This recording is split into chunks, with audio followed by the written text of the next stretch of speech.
Welcome everyone. Today we'll have a beginner's guide for Teamfight tactics. Yes, this is a League of Legends auto chess game and it's been out for a while. We finally decided to try it out and oh boy do I like it. Now because I find it so fascinating and so interesting, I want to make some beginner's guide.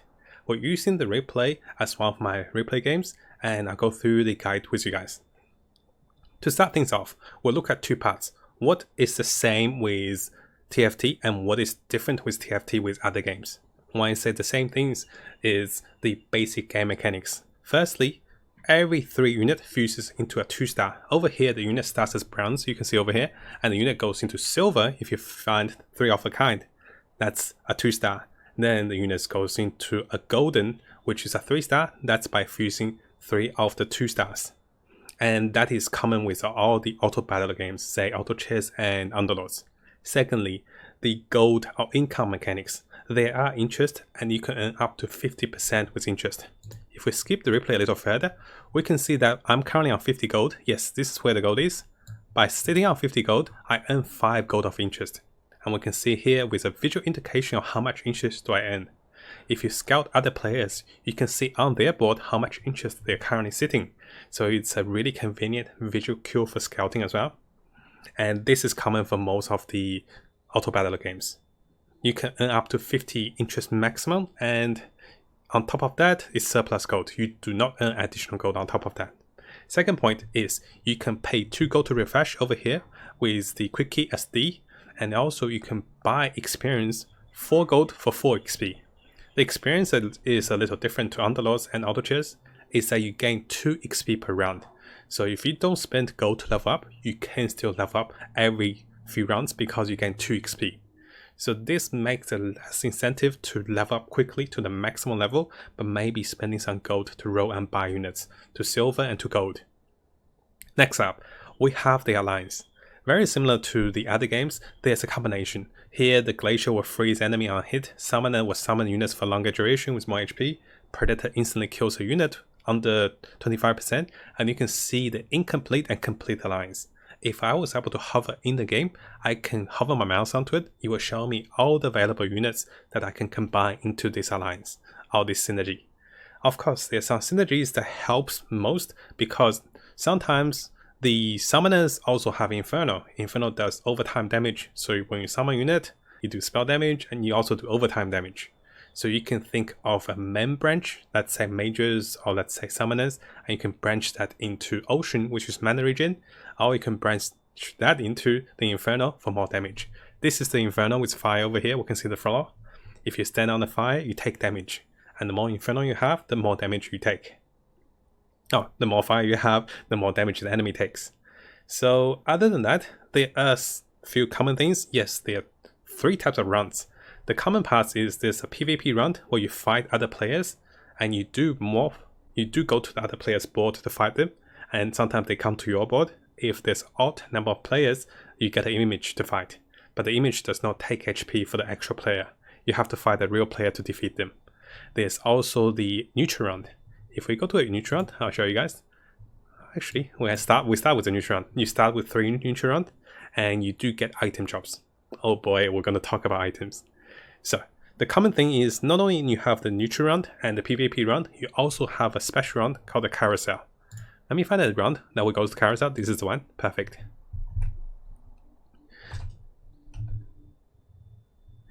So if we look over here, the indicators on the top of the screen shows us what round it is.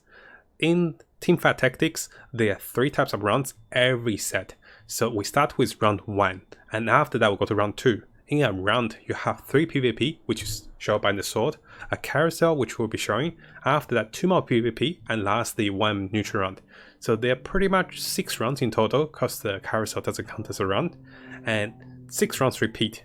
Every time it repeats, it goes to round 2, this is round 2, and it goes to round 3. And as it goes, each of the round also does round damage. Let's look at carousel, let's look at round damage after.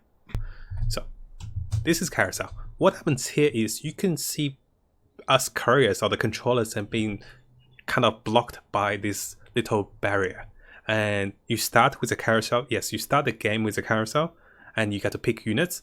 And after that, each of the carousel round, which is in the middle of the rounds, you do get to pick items and units.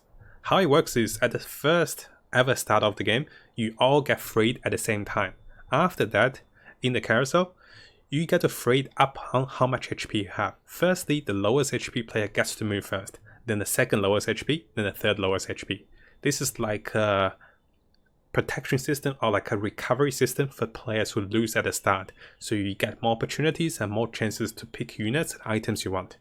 And yes, we're going to touch on items, a very fascinating system, and I love it. How it works is, after a carry is freed, you run towards the spinning units. Yes, they're spinning, and try to not go through them. I tried before, you can go through them, but you need like a perfect angle. If you touch any, they will be yours. You'll take the unit, you take its items. With items, you cannot share items unless you sell the unit. You can keep upgrading the unit, but the item will stay with the unit. So what I'm going to show you is, let's start the replay. You can see that the carriers are controlled by people. They want to find a particular item. This is one of the best items in the game because it's so flexible and gives so much utility.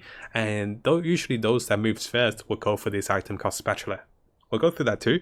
And notice after he found it, this player was a little puzzled. He's like, what do I do now?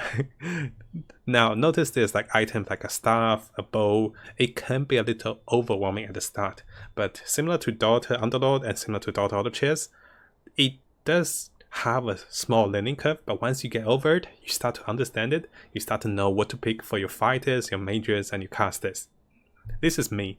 If you notice at the start, to tell which one's me, you can see you're always the golden one. Everybody else is kind of teal and blue. You're always the golden one. And I don't get to move until much later because I had high HP. Now I'm moving, I'm just a blob. I picked the item, and there we go.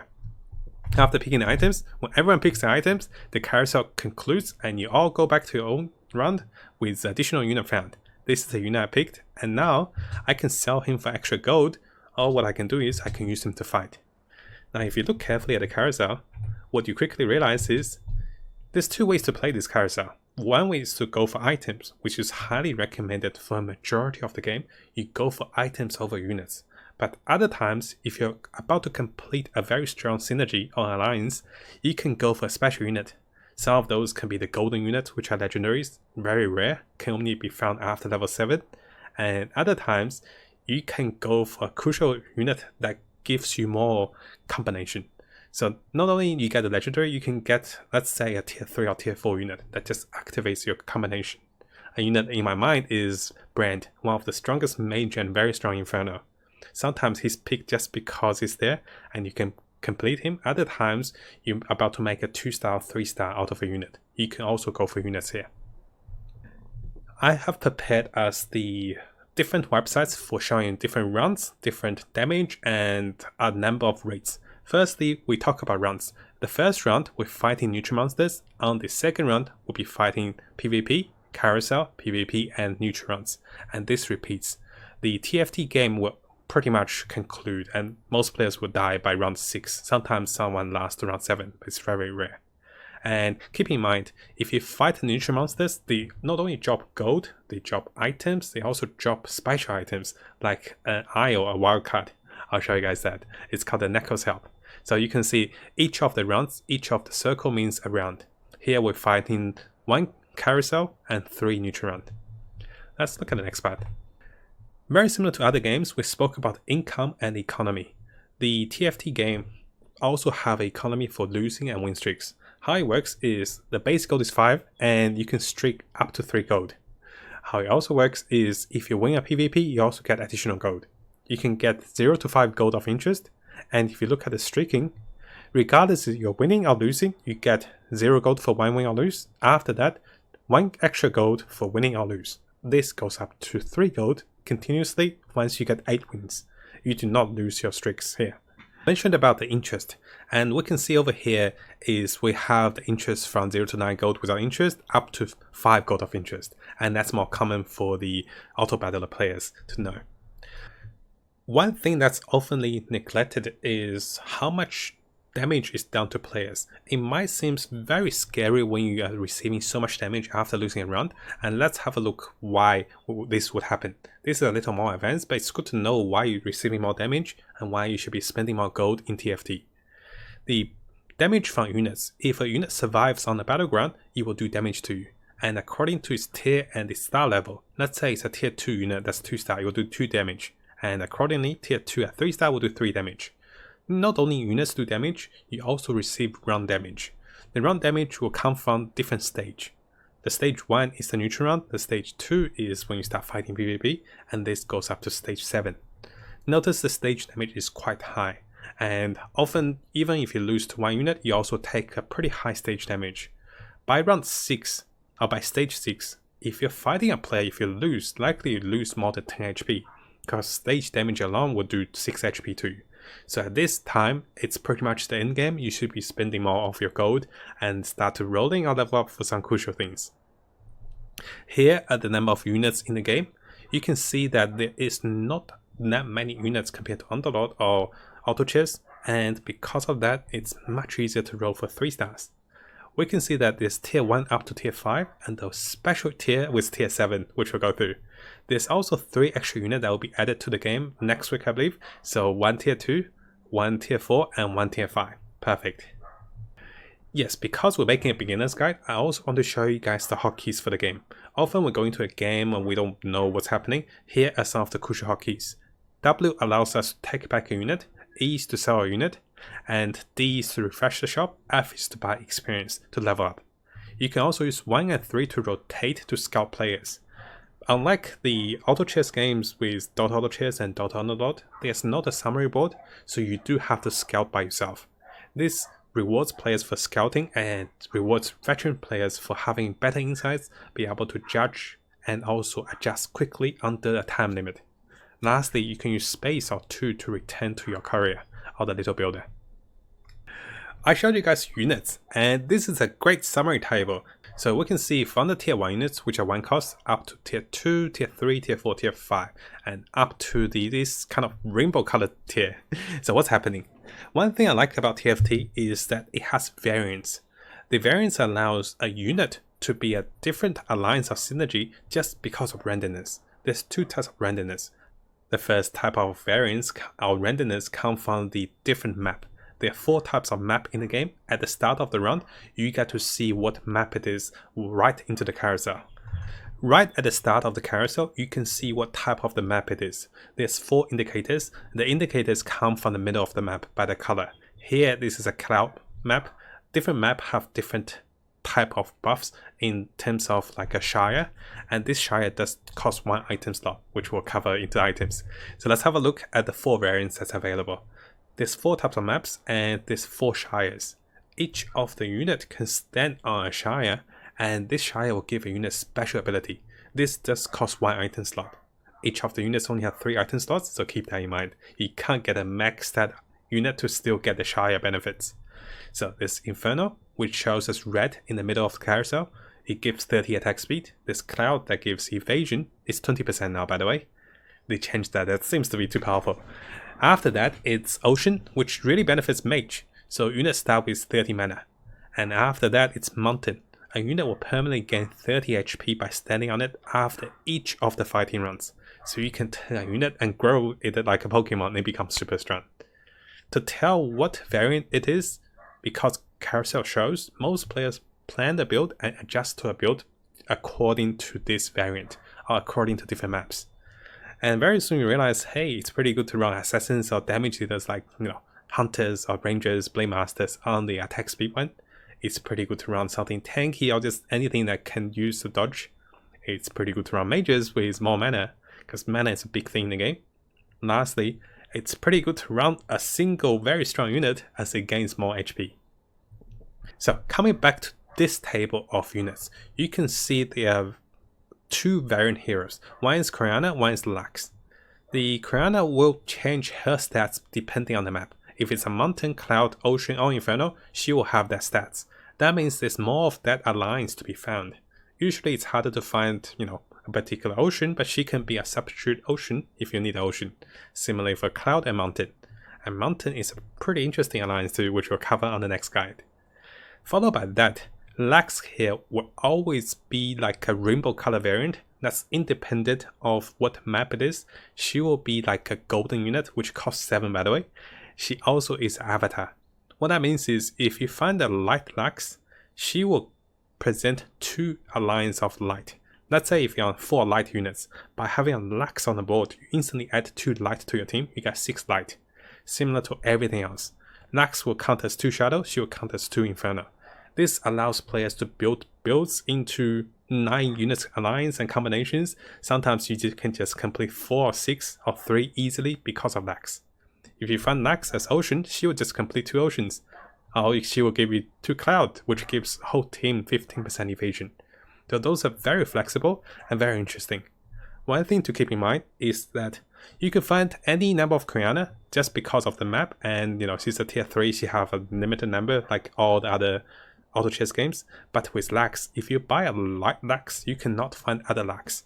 So what that means is you want to pick your Lax properly and you want to keep the one you really want. Because if you buy a Shadow Lax, none of the other ones will appear. And there's no Mage Lax. Lax is a really strong unit and she doesn't come in Mage. Now that we talk about units, let's look at the rates of unit drop. In the game, it doesn't show naturally the rates of units, but we have an add-on, which I'll share with you guys with the link to show you the rates of units as you level up. So this is the table of rates at level 2 at the start of the game. You pretty much look at tier 1 with 100%. Notice we show the units in terms of tiers or their cost. The Lax unit, which is a tier 7 or cost 7, she is considered as a tier 5 as well. That's the special one. So as you can see, similar to most games, you start to get tier 4 units around round 5 or round 6. Here is round 5 because there's one less level in TFT compared to Underlord or Auto Chess. After that, you have the level 7, which open up the legendary rates for 2%, followed to 6%. Most people do not go to level 9 simply because it's very costly. Let me close the window. The little doggy is outside, he's like super excited. So yes, most people do go to level 8 like most of the time into the late game, but rarely do they go to level 9. So keep in mind, you want a build that goes to level 7, that goes to level 8 most of the time. And you can see the number of units of each. Tier 1, 29, Tier 2, 22, Tier 3, 16, Tier 4, 12, and Tier 5, 10. So there's less Tier 1 units and less Tier 2, Tier 3, but in terms of Tier 4, Tier 5, it's similar to Underlord and Auto Chess. There's another part of TFT which I really like and find it really fascinating, is the item system. We can see in the background, this is like an overwhelming massive item guide made by Solistance. Yes, made by him, and this is a very fascinating guide. There's other guides, I find this to be most visual and to show you guys a few things. There are about 10 different basic items in the game, and each of those basic items will combine into another basic item into an upgraded item. Each of the upgraded item can be found very early in the game. Even the best triple ST or the best item can be found in the game at the very start if you happen to collect the right item. How to do so? There's 2 ways to get items. One is to find through a neutral monster drop. The second way is to find it into carousel. Let's have a look at the neutral drop first. Over here, we're finding neutral monster at the start of the game. So you can see that I'm finding 3 monsters. Each of those have a chance of dropping items. This one dropped a blue item. There's different tiers of items too. It goes with a grey item into blue item and a purple item and a golden item. So depending on the rarity of the drop, you might be getting gold. Yes, you get money at the very start to start your economy. I got 10 gold at round 1 before, and instantly I was on 20 gold by round 2 and round 3. And we're making 50 gold before everyone had the 10 gold or 20 gold. That was really powerful. Second to that, you can find random drops of units too. So you can get random units on the bench just by picking up an item. And other than that, you have the 10 base items and a special item called Nectar's Help. Nectar's Help is like a wildcard item. By putting it onto your unit, you duplicate one of them. It's a wildcard and you can use that on any unit. It's very effective by turning a tier 4 or tier 5 legendary into a 2-star, or even go for 3 stars. So let's look at the basic items, let's briefly touch on those, and let's think about some strategies with those. Coming back to this overwhelming table of items, we can see that it goes from the attack items, defensive armors, plus HP, to the spell power, to the attack speed, all the points to the mana. Also, there's a special unique item, which is one of the most creative items in the game. It's called a spatula. Itself does not give you any stats to the unit, Yes, when you fuse the two items together, let's say you fuse armor and attack together, those base stats also stay with the unit. Spatula does not have a base stats, but by fusing spatula with another item, what you do is you will turn a unit into another lines. For example, if you fuse the attack sword, the BF sword, into spatula, you will have the Grosso Blade. The Grosso Blade turns your unit also into assassins. Let's say if you're on the assassin alliance for your unit, or just a pathing for assassins for him, for more critical chances or more critical damage, you put this item on your unit, all of a sudden he's an assassin. Imagine like a ranger assassin or a blade master assassin. That's really powerful in the game. And also, because this unit is also an assassin, you can have one less assassin in the game and you still complete your assassin alliance. Similarly, you can make a glacial, you can make a light unit, you can make a berserker, and lastly, if you get 2 spatula at the same time, this item does not give stats, but it allows you to add one more unit to your board. Because there's only 9 levels on TFT, having an extra unit on the board is massive. It allows you to create more alliance, stronger units, and just, be stronger overall. So spatula is definitely a top pickup item if you're going for some special builds, or just have early alliance activated. Let's say 3 mages or 6 mages super early. Maybe oceans, maybe powerful infernos. Other than that, most items serve a different purpose. Some of the item combines into critical rate, some of the item combine into buffing your whole team. This will be a very long guide if we go through the items in detail, but which I plan to do in the next and the guide after that to come. So maybe we'll go for a team composition guide, we'll go for item guide, then we go for a bit of positioning, a bit of choices, and next level of gaming. I'm still learning as well, but just on top of my head, some good items to look for is you want to start with a rod for spell damage. Even if you're not going for a lot of spell teams, the rod is not bad. You might consider armor because most units still does physical damage, and after that you always want spatula if you can. 2 spatula is really good. Now some big pickup is going to be the Phantom Dancer. This Phantom Dancer gives 1 armor and 1 bow. With the Phantom Dancer, you avoid all of the critical hits.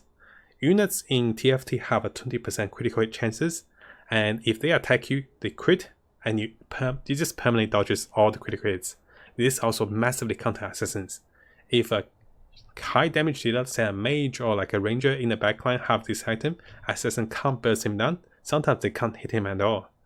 Unlike Underlords or Daughter, the critical hit damage is not overriding the dodge. The dodge overrides the critical hit. So if enemy attacks you and it dodges, they don't hit you at all. This is a very powerful item. The second item we should be on the lookout for is with the staff and also with the joint of belt strings. This makes the Mononomical, which is a very powerful item at all stages of the game. What this item does is it stops healing by 80%. Also, it does 20% of the unit's max HPS damage over time. So this is a great item against the healers, great item on spamming mages because it just does more damage, and great item on summoners like Zara. Here's Zara, and she will do a lot more damage because her summons does percentage damage on top of their normal damage. There's a few interesting items like the Zephyr here. If you have magic resist and also the belt, the Zephyr disable a unit for 4 seconds at the start of the fight. It's like they go into a tornado and they don't land until 4 seconds later, so remove 1 unit from the game and fight the rest of the units. This can be very strong in most situations. A situational item is the Iron Gunners. Here you can have the gloves for crit chances and dodge chances with the armor. You make this Iron Gunners, and this item, each time you dodge, you turn an area on the field into freeze, and you slow the enemy attack speed. If you think about a special map with the dodge percentage on this unit, you add this item, you get more dodge chances, and likely dodge majority of the time, and this item wrecks people at the start of the game. There's definitely more items I can go through, but I'll make a focus item guide with you guys. One highlight again is if you have a bow and another staff, you make the Guso blade. The Guso is a very strong blade because it increases your attack speed by 4% each time you attack. If you know the unit from Slack, from Underlord, if you know like any hyper carry, because you increase attack speed by 4% each time you attack, the faster you attack, the stronger you become. If you put this unit on the 30% attack speed buff Shire, and the unit starts with more attack speed and goes even stronger. Over here we can see another table, and this time this whole table is again quite overwhelming, but keep in mind with most auto battler games there is the item set, there is the alliance set. This is the alliance set. So here it talks about the 4 different kind of maps, the Inferno up to Cloud. Over here are the availability of the combination of elements and classes. Those are like the race and the class as well from other games. So a unit will have an element, also have a class. This works for most units, and some of the units will have 2 of the element. This is with lags, keep that in mind. So how you want to look at it is you can first understand those elements and classes, and then you want to curve into a few of the main branches. After curving into the main branch, you want to go to the offensive or defensive support branch. So what are the main branch? One is a summoner, one is actually Ocean. Where is Ocean? So let me highlight a few. So right now, because testing a few games, Ocean is decent for mages. You actually want 4 Oceans over 6 mages. So Ocean is great for metagame. Shadow is definitely an offensive branch for the main branch. So Ocean, Shadow, Summoner is pretty good. Followed by that, Mage is also decent. Assassins is actually an off branch. I often see people with 3 Assassins instead of 6 Assassins, because you're easily countered by the Phantom Dancer, which dodges all critical hits. After that, you can make the Blade Master as a main branch for 4 Blade Masters. Some of the supportive branch can be Mystic. Mystic gives you magic resistance. Another supportive branch can be Druid and Woodland. Those are very early game but very powerful. Another one can be Poison, which reduces the enemy mana gain. One more is a Steel. Well, when you have Steel units, you don't die for 2 or 4 seconds. Followed by that, we can go into Desert to reduce enemies' armor. We can have more damage with Shocks with Electric. And also, Glacial is a main branch for stunning enemies with auto attack. There's quite a few to go through. What I plan to do is in the future, I plan to make a guide going through the alliance and the possible synergies and possible tier list with you guys. So we're looking for item tier list, looking for alliance tier list, and looking for strategies into the carousel and picking units and items. So yes, this summarizes for the first guide for TFT for us. This is the set 2 Rise of Elements. I'm still learning the game as well with you guys, and find that the best way to learn is to teach others. So I did learn quite a bit as I was teaching you guys, but there's a lot of basics I think it's really important to share. And if you plan to get into the game or just watch my videos in general, it's better you have a better knowledge of the game and what's happening. So we'll be making more guides, more games to come in the future. As the game updates, we'll be on top of the meta, learning the best meta and the best builds with you guys. Thank you so much, everyone. Let me know in the comments, what do you think of the TFT games? What do you like about the game? And what do you think we can adjust with the game as we learn the game together?